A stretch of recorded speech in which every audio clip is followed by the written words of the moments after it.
It's 8:30. We'll call the Economic Development and UW Extension meeting to order. Madam Clerk, can we do, let's do a roll call. James Schlender, Present. Tom Duffy. Here. Susie Taylor. Jesse Betcher. Here. Dale Schlueter. Here. Madam Clerk, are we in compliance with the open meetings laws? It has been published. Everyone has a chance to look at the agenda. Is there any questions about the agenda? Hearing none. Mr. Colson, do we have anybody on here that, is there anybody, or is this public comments, anybody wish to address the committee that's not on the agenda? Do we have anybody from the community that's on there?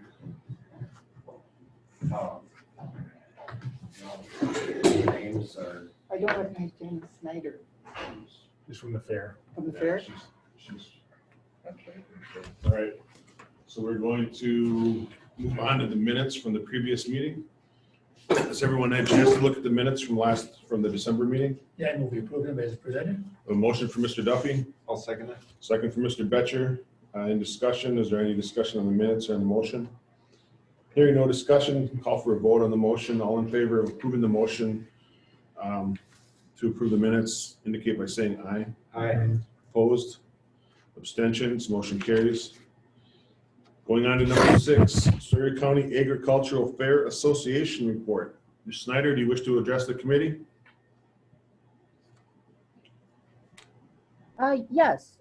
So at this time, we have, since last time I was with you guys, we have had our annual meeting. We have elected new officers. So Rick Christian is still the president. We also have Crystal Hexum is the secretary, and Tom Snyder is the treasurer. And so at this point, we are moving forward with regular fair business. Couple other things that we have coming up, moving with fair planning, and also moving forward with, we are in conjunction and trying to work to put together our annual fair social, which we do, and how we are going to do this through the COVID and moving forward with that. We are hoping that we'll be able to host that coming up in March. Currently still in planning with that.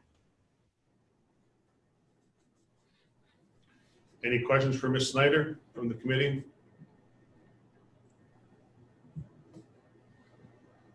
Hearing no questions. Ms. Snyder, thank you for your report.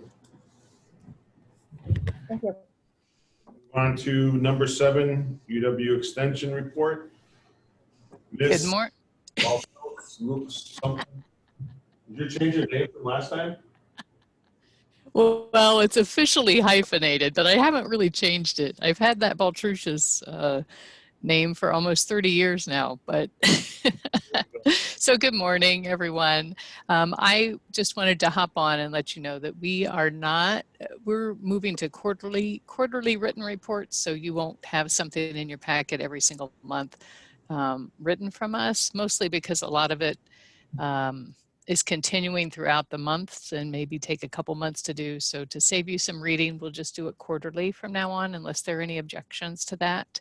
I will let you know that we are still primarily telecommuting, so your educators there in Sawyer, Sky, and Ariga, and Kim do come into the office. A lot of times it will be during non-regular office times, so on weekends and evenings. So that we're still providing all that information and doing education in the community. It just looks a little different right now. I will also tell you that we do have some more furlough days that we are taking this year. And so before July 1st, all of our educators and staff have at least 3 days, typically 3 to 6 days. And that will be reflected in the invoice, the first invoice of the year back to you. So you'll save some money that way.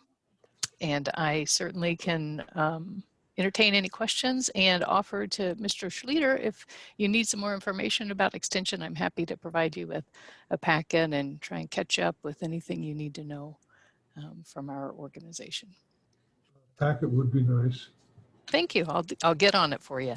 I'm also working on an annual report, hopefully that everyone will have access to, or I'll get it to you as soon as it's done. All of our educators do monthly reports into a system that I can extract that data, and that system's getting a little easier to extract data from in order to provide it for you. So hopefully we'll get that soon too, to get you an annual report that will kind of catch everyone up on what's happened over the year. Any questions for Ms. Lori? Just a quick comment. We're all aware, of course, the passing of Troy Morgan. But we also received word this weekend, Susie Taylor has moved from her district and had to resign her position from the board. So we'll have a couple new members. So the outside organizations who are represented here, if you do have information, you may want to prepare 2 of them instead of 1 of them, so that we could get those to new members when they are assigned to this committee. Sounds good. Thank you, Tom.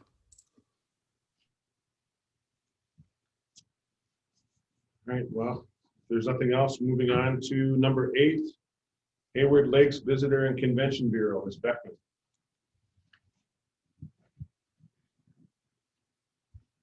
Mute. Good morning and Happy New Year. I always love doing this January report because we kind of get to look at what happened over the last year. And we know last year was very unusual. So if at the very top there, if you look at Vacation Guide, the downloads compared to 2019, it's insane. It went from 79,000 up to 161,000. So with everyone being kind of,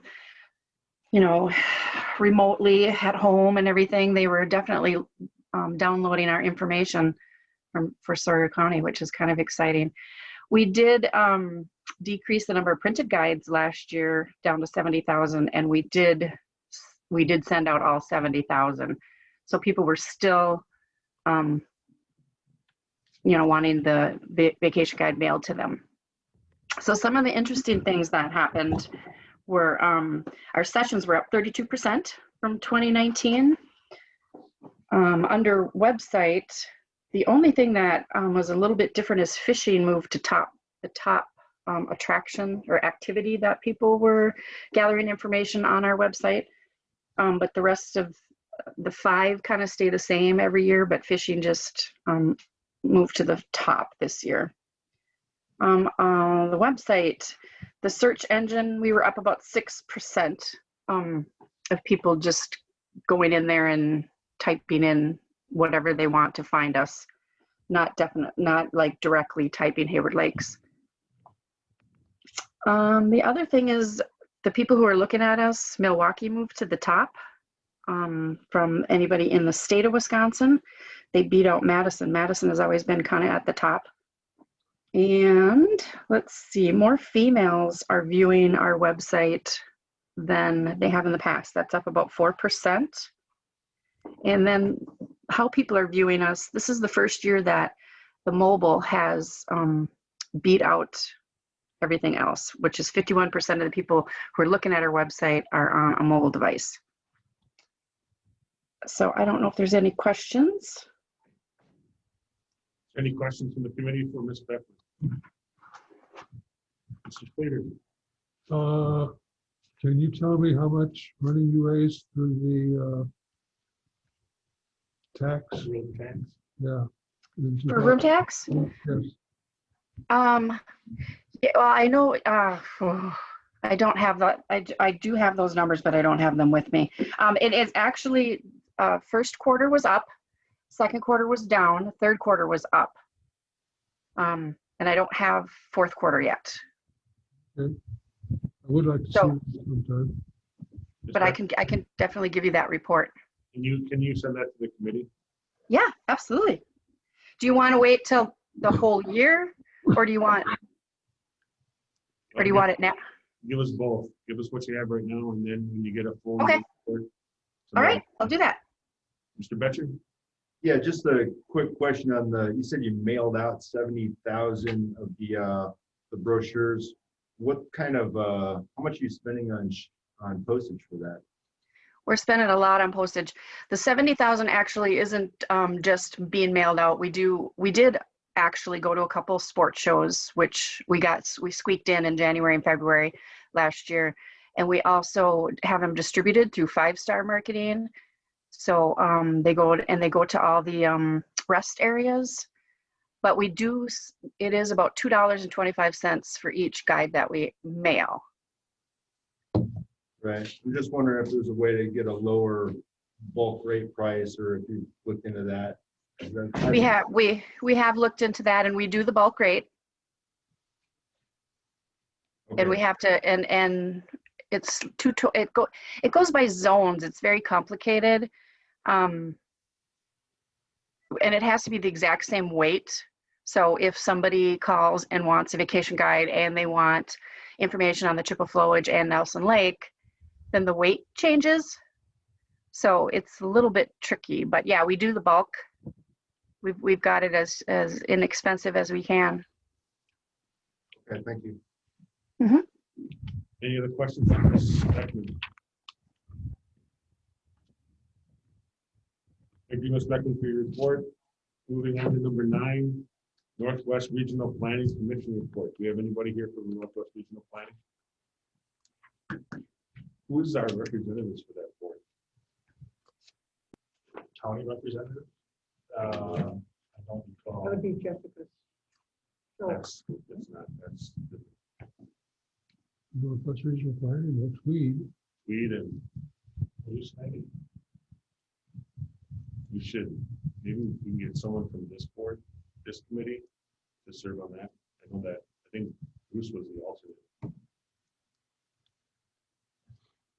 Yeah, I think we started that way, and then when we had some changes, things got a little out of whack there. So if someone could bring that back to Tweed's attention and see if we can reorganize that, so we can have one of these members at that meeting. All right. Next is number 10, Economic Development Corporation report. Mr. Gardner. Yes, good morning.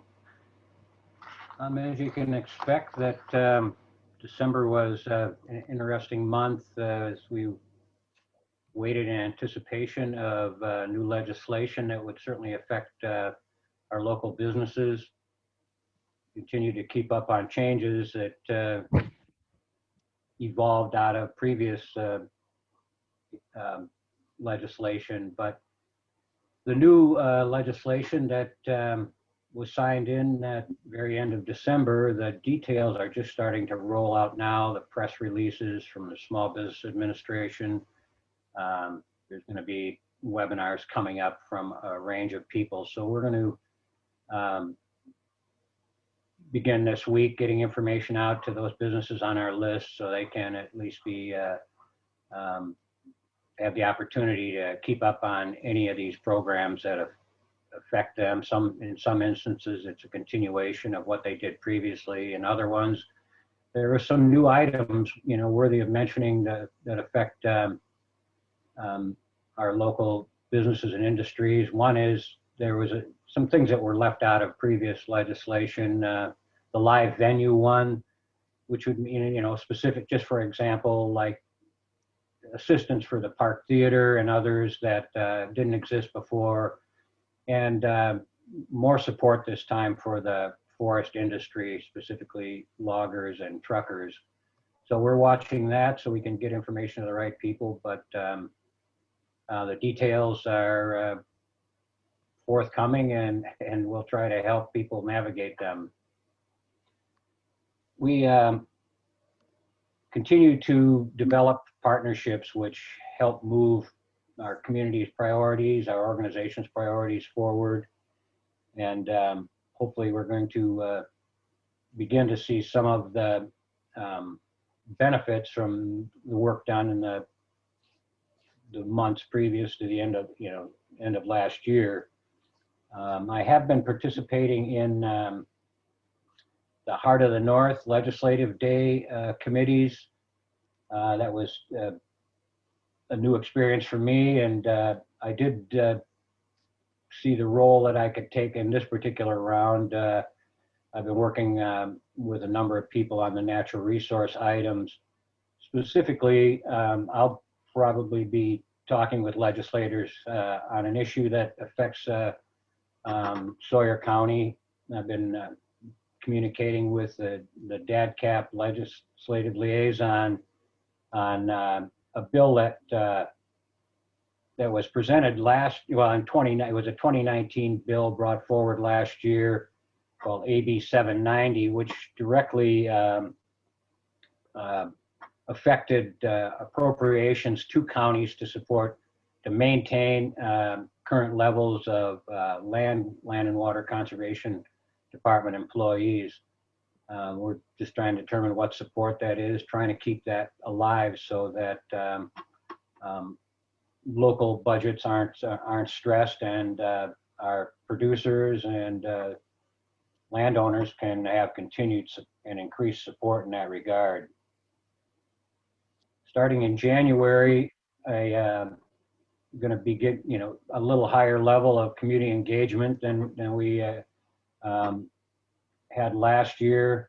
Just in January, I'll be meeting with the Winter Chamber of Commerce, a business group in Exland, and attending the Business Improvement District meeting. And moving forward this year, I anticipate we be reaching out to monthly in a sort of a scheduled fashion with various townships and tribal enterprises to get feedback on our activities, to get feedback on what some of their needs are, so we can be positioned to play a critical role in helping the unique perspective that all of those have. I will also be moving forward on a number of initiatives in engaging more membership to the organization, and specifically try to help people in the areas of business retention and expansion in helping our existing businesses get through these times and be looking to the future. I think that's all I have right now. I'd be glad to entertain any questions you might have. Is there any questions from Mr. Gardner from the committee? I have a question for Mr. Hoff. This is probably one of the biggest places where we're going to feel the absence of Mr. Morgan. Is there any discussion about his replacement to serve on that board? Not until we get the replacement, the county board replacement, and then we'll fill in the committee assignments based on that. But I think Tweed was trying to, or the board chair was trying to leave the committee assignments the same and not upset them. So whoever was on this committee or on the committees that previously occupied by Troy Morgan or Susie Taylor, the board may be assigned that committee. It's just that Mr. Morgan was a strong advocate for the EDC, so it's going to be among the many losses. That's going to be probably one of the more common. Any other questions for Mr. Gardner? Any questions about the EDC report? Mr. Gardner, thank you for your report. Moving on to number 11, future agenda items. Is there anything that the committee would like to discuss in going forward? Do you have any Berkey issues coming up, Tom? The number of registrations now are just a hair under 9,000, and they've closed now registration for the in-person Brookie. Now the only way to see it is a virtual. So Virtual last year was 10,000 some, so they're about 1,000 less, but that's still under circumstances free. Most of the races in Europe have been canceled because of the virus. It's really nice to have bridges and so much land here. We can run that race and not interfere with the rest. The bridge is pretty amazing. Mr. Slater. The virtual skiers, is there a registration fee for them? Yeah, too? it's registration fee. They get a bid. We get everything else. Okay. And it counts for them as to a Berkey ski, which is important for these Berkeys to how many they've skied. Yeah. Yeah. But it's also easier to ski on the golf course. Yeah. So there's no age award winner, so you can't ski a course like that and claim to be a winner in your age group because it's much easier than skiing the Berkey. Yeah. But number-wise, financially, it's gonna help. You get registration fees coming in, and you don't have all of the expense. We'll put it busing and hauling snow and whatever. So somebody from Minneapolis could ski virtually. Yeah, somebody from Australia can ski. They got snow down there? Right. Do they have snow down there? They don't have to have it. You can even now ski it on roller skis. They're gonna make it, easy to do. Yeah, okay. Yeah. It's interesting. But it's Thank you. common in those places where the virus is shut down, race totally. They have no income, so you have to do something like this. Yeah. Yeah. So by next month, I can bring you a full rundown. Yeah, very interesting. Any items for, any other matters for discussion on? Richard? Yeah, for discussion only, the Sawyer County Historical Museum out here on B. I've been trying to get in there basically since March, and I don't know when they're open. I think we could do a better job. And I don't know if it's a county funded organization or not, or if it's completely independent. But the way I understand it, they have like rooms just packed full of stuff that you can't see. And with the amount of history we have in this county, I'm just wondering if there's a better way to approach that. One recommendation that was brought to me was looking at the old, is it the hideout or the hideaway out there, which now is owned by the tribe, I think.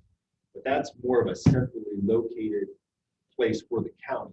Hayward's way over here in one corner of the county, but if you want to look at, a more centralized spot, I think near Newtos there would be a better location, maybe with more area, and we could have a bigger place to display more of our history instead of keeping it tucked away in locked rooms and attics and stuff like that. So I don't know the process. I just wanted to bring it up for discussion.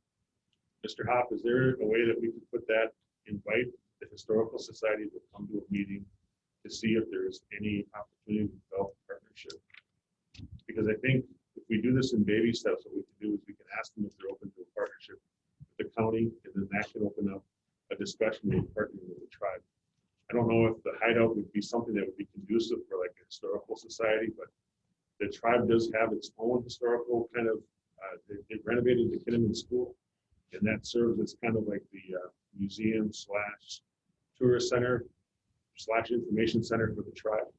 And if we could help that partnership, I think that's something that would, I think that's a beneficial, I believe it's worth at least a discussion. So we'll reach out. Madam Clerk, can you put that on for the agenda? Just an invitation to Historical Society, Mr. Schluter. Yeah, before you do that, way back when the Finance Committee had every non-governmental entity come and sit before and give its report, every year the people from the Sawyer County Historical Society would come. And every year it was the same people, and they bemoaned the fact that they couldn't get any more membership, they couldn't get young people interested in it. And they had like $5,000 in a special account for renovations and adding on to their building. And they always wanted us to give money for that, as well as money to provide their operations for the year. After a while, there was no movement. Nothing was happening. Literally, nothing was going on there. They had a few small projects, which were kind of disjointed and spread out over a long period of time. But finally, they just quit showing up. They wanted us to let them save $5,000 and give them another $5,000. Money was tight back then, just like it is now. And we did not vote to do that. They've been on their own ever since. That was probably 10 years ago anyway. So I don't know you can invite them to come. It's good to have the historical memory to that, to see if there's something that can happen. I think the tribe is in a better position to maybe have that kind of partnership, because about 10 years ago, the tribe was probably not in position to do that. And I mean, with what we give to the libraries, I don't know why we can't factor that in somewhere else, because the Historical Society partnering with the libraries, I think that's something that, you know, maybe we can help develop these new partnerships. No promises, just an idea. There's nothing wrong with trying to preserve the history of our. Anyway, Is there a board that runs that, or who runs? I have no idea. The board. Do we know anybody on that board? I've got their contacts. I actually emailed them a couple months ago and just asked if you guys ever open, like, well, we're shut down because of the virus. And they said they're all volunteers, nobody gets paid, and there doesn't seem to be much incentive there to make it, you know, available to the public. So I think that maybe if we can rejuvenate some interest here, even though it's been 10 years, and maybe get a partnership, maybe create something bigger and better that can actually be a destination for people to come here, not just the Lumberjack Bowl or just Berkeley. I mean, people could come from, you know, out of town and out of state even to go to our impressive historical museum because of the history we have here. You know? So I just wanted to bring it up. I agree with it. I think it's a good idea. At least it's worth a conversation. So, any other matters for discussion only? All right, hearing none, this meeting is adjourned. Thank you, everybody.